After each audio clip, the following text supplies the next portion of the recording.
I worked as the lead maintenance engineer at a manufacturing plant outside Columbus, Ohio. For 11 years, I wasn't the loudest employee. I didn't chase promotions. I didn't play office politics.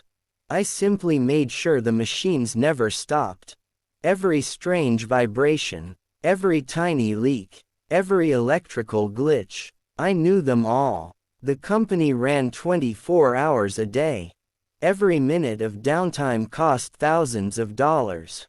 Whenever something broke, people called me. Not because I was lucky. Because I understood every machine inside that building. Then one Monday morning, our new operations manager arrived. His name was Richard Collins. Fresh MBA, expensive suits, big speeches. He talked constantly about cutting unnecessary costs. Within weeks, coffee stations disappeared, overtime vanished. Experienced workers were replaced with cheaper contractors. One afternoon, Richard called me into his office. He barely looked up from his laptop. "Your salary is one of the highest in the department." I nodded. "I've been here 11 years. He shrugged. "We found someone who'll do your job for half the price." I tried to explain. It's not just repairing machines. Someone has to understand the production system. He smiled. "A machine is a machine." Then he slid the termination papers across the desk. "Today's your last day." I packed my toolbox, shook hands with my coworkers, and walked out without arguing.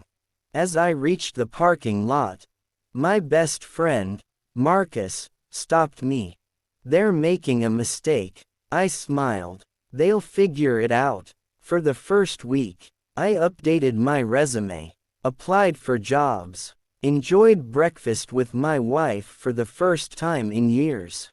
2 weeks later, a medical equipment manufacturer hired me.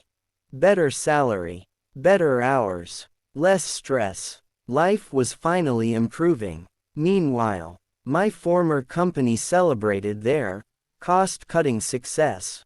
Richard even sent an email bragging about reducing payroll expenses by 20%. Then, the breakdowns started. The new technician could replace broken parts, but he couldn't diagnose the hidden problems. Machines stopped without warning. Production deadlines slipped. Customers became angry. Overtime exploded. Emergency repair bills piled up. One Friday night, the company's biggest production line shut down completely. Nobody knew why. Outside repair companies couldn't solve it. The factory remained silent for nearly 36 hours. That shutdown alone reportedly cost over $2 million in lost production and penalties. Monday morning, my phone rang. Unknown number. I answered. "Hello." There was a long pause. Then I recognized the voice. Richard. His confidence had disappeared. "We need your help."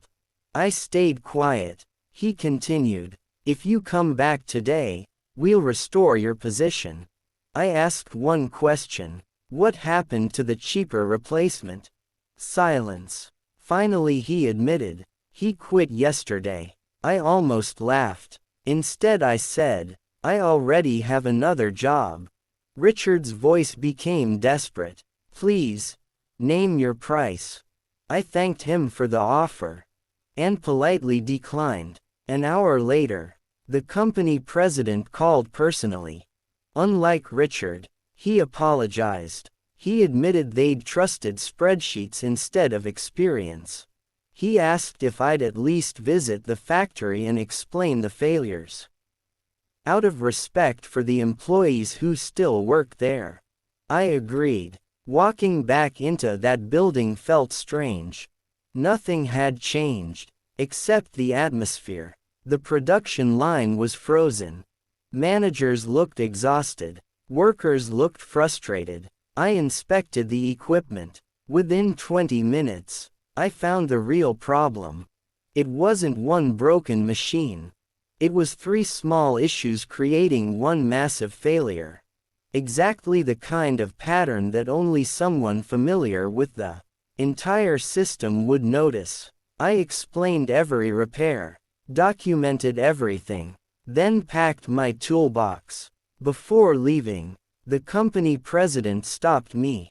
He handed me an offer. Double my previous salary, a signing bonus, extra vacation, and authority to train the entire maintenance department. Richard stood quietly in the corner. Avoiding eye contact, I looked at the offer. Then smiled. I appreciate it, but I'm happy where I am. His shoulders dropped. For the first time, they realized something money couldn't buy. Experience, trust, and years of earned knowledge. Sometimes, the most expensive employee is actually the cheapest one to keep. If someone saves $1 today by throwing away years of experience, they may spend $1 million tomorrow trying to replace it.